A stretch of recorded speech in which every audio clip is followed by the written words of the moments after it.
Coming up on this week's Whether or Not, a clean bill of health through Chesapeake Bay. California firefighters continue to battle blazes out west. And in this week's feature report, a look at historic Hurricane Harvey from the Penn State perspective. These stories and much more along with your weekend forecast, and it all starts right now.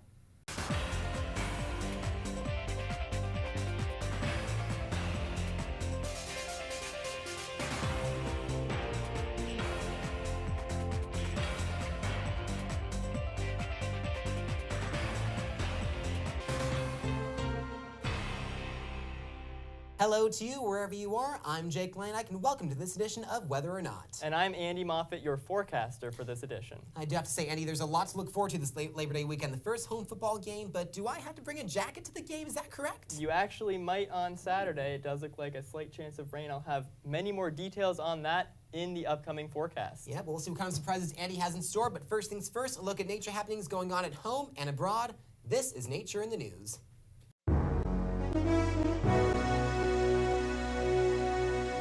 The European scientific community is developing a new radar installation that seeks to better understand how the sun impacts the Earth's magnetic field and atmosphere. The European Incoherent Scatter Association, better known as IceCat, will build a transmitter and receiver array across the Arctic regions of Norway, Sweden, and Finland. The hope is to gain a better understanding of how the Earth's ionosphere, a region between 70 and 1,000 kilometers above the Earth's surface, this is where much of space weather takes place. Scientists also hope to develop a link between space weather and the Earth itself, specifically the aurora borealis, or the northern lights. Whenever charged particles from the sun interact with the Earth's atmosphere, magnificent lights over the poles can be displayed. However, communications can be disrupted, satellites can be damaged, and even animals who communicate via the magnetic field can lose their way. The nearly $80 million installation is set to be completed by the year 2021. Shell Chemical Appalachia reached an agreement with two environmental groups that had challenged the air permit for its new petrochemical plant being built near Pittsburgh. The deal is the result of over 2 years of negotiations and mandates that Shell do more to monitor air quality near the plant by installing monitors along the perimeter fence to quickly detect emission spikes. The deal will make Shell's workers and members of the community safer from potentially toxic air pollution. The plant, known as an ethane cracker, breaks up ethane, which is a byproduct of natural gas liquid, from the Marcellus Shale. The operation is due to make 1.6 million tons a year of ethylene, which is used in products ranging from food packaging to automotive parts. The plant is being built in Potter Township, Beaver County, about 30 miles northwest of Pittsburgh. There's some good news to report in the effort in preserving Chesapeake Bay. A report showed the percentage of areas in the Chesapeake with low amounts of dissolved oxygen was found to be much lower than expected. Beth McGee, the Director of Science and Agriculture Policy for the Chesapeake Bay Foundation, said that in addition to the decreased amounts of so-called dead zones, oyster populations are on the increase, as to the acreage of bay grasses. Dissolved oxygen in the bay is not only beneficial for marine life, but also helps prevent pollution on the bay floor from seeping into the water table, which eventually gets into water supplies. The Chesapeake watershed covers 6 states, including Pennsylvania, plus the District of Columbia. According to McGee, if the number of dead zones continue to decrease for the remainder of 2017, it will be the 3rd straight year of improved conditions, which has not been recorded since water monitoring began in 1985. A wildfire that started early Tuesday afternoon has destroyed at least 9 homes and prompted evacuations near the community of Feather Falls in Butte County, California. The Ponderosa fire was reported at 1:16 p.m. on Tuesday, 2 miles northwest of Forbstown in an area east of Lake Orville.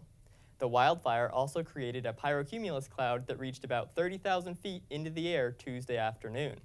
At its peak, the cloud could be seen from the Sacramento area, roughly 70 miles away. The fire has burned about 2,500 acres as of 6 a.m. on Wednesday morning, according to the CAL FIRE Butte County. The California Department of Forestry and Fire Protection currently does not have information regarding the containment percentage or the cause of the fire.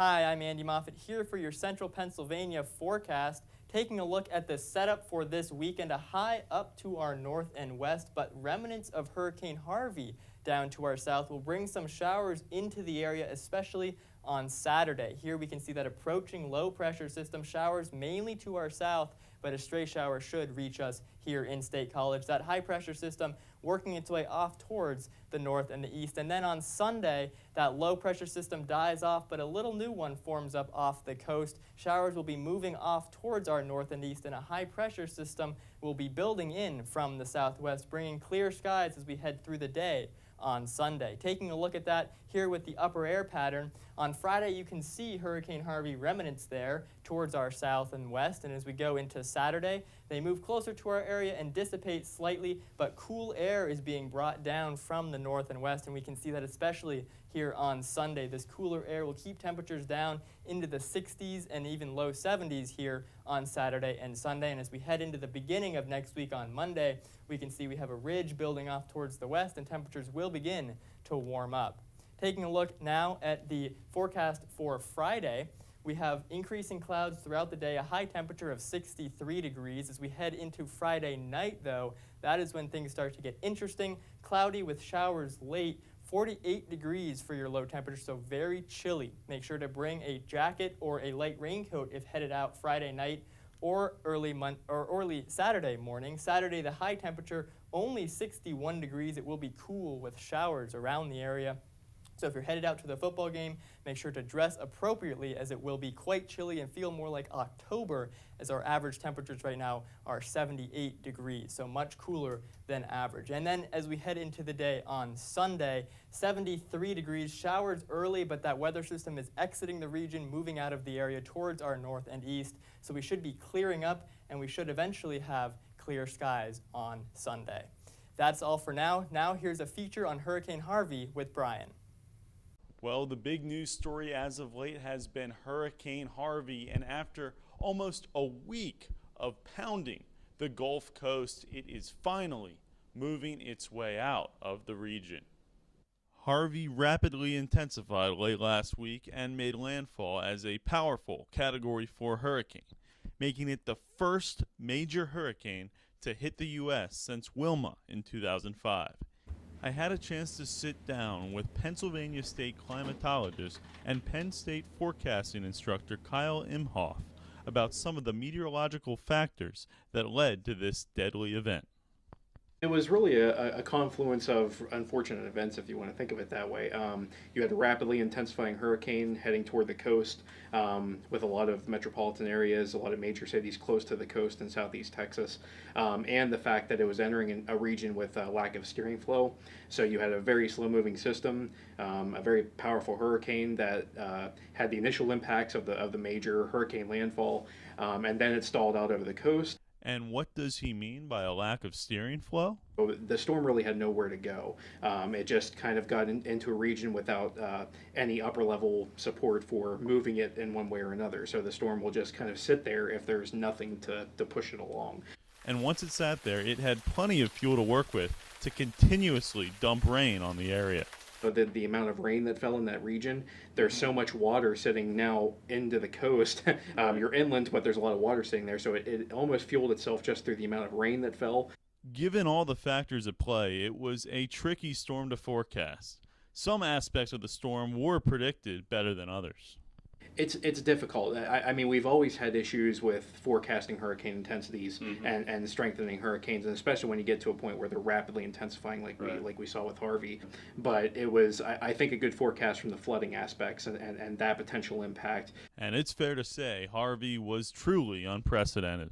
To get 50 inches, that's actually now, if that becomes an official record, we've never seen a 50-inch storm total rainfall in the continental United States.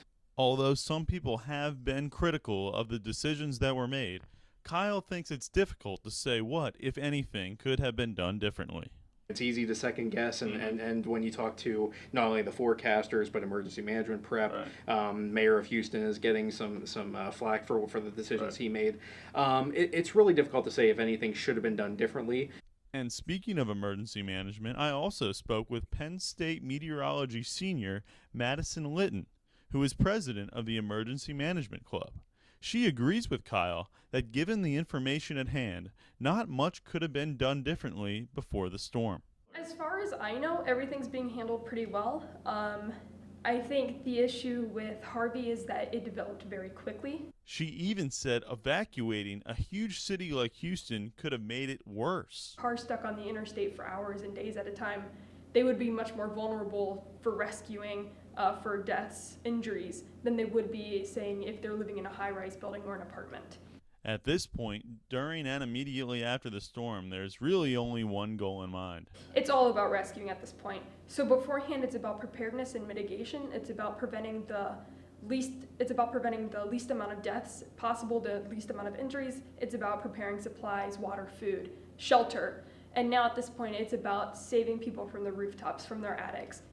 But they do both agree that communication could have been improved. The federal level had to kick into high gear, which means that they have to communicate with local officials in high gear, and then they have to work with the politics, like the governors, the state legislators, and even the mayors.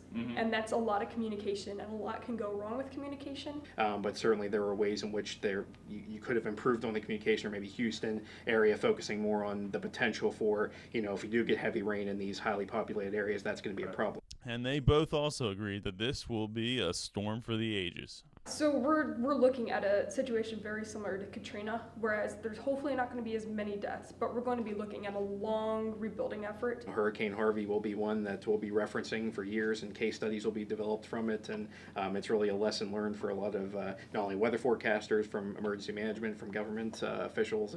It's one for the history books. If you're interested in donating to the victims of Hurricane Harvey, a quick and easy way to do so is to text Harvey in all caps to 90999 to donate $10 instantly to the American Red Cross. And if you want to donate to another organization, a quick Google search will yield dozens of great organizations. For Whether or Not, I'm Brian Cizek.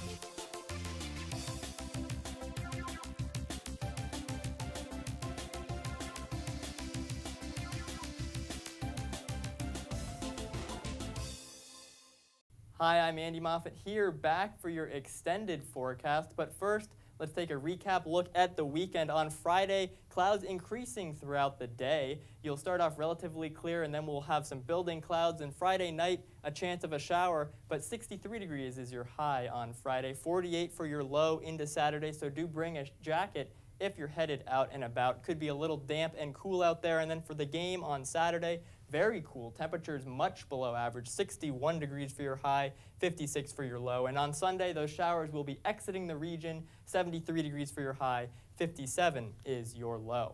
Taking a look at the extended forecast for the area, on Monday, temperatures will be warm, almost 80 degrees on Monday, high 70s. And then Tuesday into Wednesday, a frontal system moving into the area, cooling temperatures down a little bit and bringing a chance of a shower or thunderstorm. And then as we head into Thursday, temperatures even cooler, but a little bit of a warm-up on Friday, back towards average. So a couple of raindrops, it looks like. Nothing too serious, though? Yep, a few raindrops possible on Tuesday into Wednesday, but it looks like we'll be drying out by the end of the week. Yeah, just a little bit of rain, but nothing like what the folks in South Texas had with Hurricane Harvey over the last few days. Now, speaking of which, early in the show, we asked you, prior to Hurricane Harvey, what was the record rainfall total from a single storm in the continental United States? Was it A, 35 inches, B, 39 inches, C, 42 inches, or D, 48 inches? If you guessed D, 48 inches, you are correct. Tropical Storm Amelia made landfall in Corpus Christi, Texas back on July 31st, 1978. It brought up to 4 feet of rain in parts of South Texas. One report actually even had a 12-hour rain total of 26 inches. That was in Abilene, Texas. Wow, that is some impressive totals. And though unofficial, Hurricane Harvey is slated to break this record, with some areas receiving over 50 inches of rain. Well, let's hope they dry out sooner rather than later. And unfortunately, that's all the time we have on this edition of Whether or Not. I'm Jake Langedyk. And I'm Andy Moffitt. Have a good week, everybody.